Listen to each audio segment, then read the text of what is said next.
Hello everyone, welcome to another episode of CPP tutorial video. Today we will study about STD UniPTR. STD UniPTR is one of the most commonly used smart pointer class in modern C++. STD UniPTR class is available in standard library from C++11 onwards. Following topics shall be covered in this video. Introduction to STD UniPTR. Here we shall check the important properties of STD UniPTR classes. Also, we shall see some live examples of using STD UniPTR. STD UniPTR is designed based on RAI item. That is, the resource owned by the STD UniPTR is deleted in its destructor. This ensures that all allocated memory is deleted properly and hence avoiding any chance for memory leaks. STD UniPTR manages heap allocated objects lifetime. STD UniPTR is created as stack object.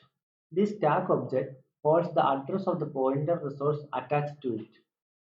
As per C++ language standards, it is ensured that whenever a stack object goes out of scope, its destructor shall be called. Hence, the destructor of STD UniPTR is invoked when its scope ends, and the deletion of associated pointer occurs inside its destructor. Exclusive ownership. STD UniPTR provides exclusive ownership of a pointer resource. That is, UniPTR does not provide provision for shared ownership. Once the ownership is acquired, it cannot be shared between any other UniPTR objects. STD UniPTR is non-copyable. The exclusive ownership is achieved by making the object non-copyable. That is, in STD UniPTR, it is not copy constructible and copy assignable. This is restricted by making copy constructor and copy assignment operator as deleted function in the STD UniPTR class. STD UniPTR is movable.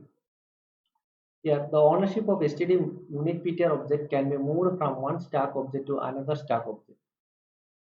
This is achieved using the C++ move constructor and move assignment operations.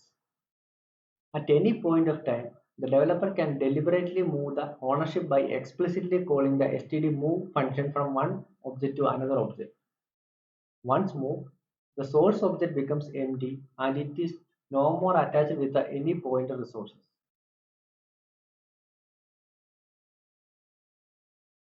In this tutorial video, we have covered basics of STD UniPTR smart pointer and small example of programming demonstrating how to use an STD UniPTR.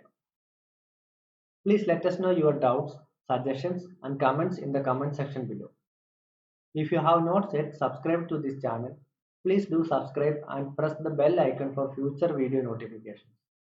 Please do like and share with your colleagues. Thank you for watching the video. Have a good day.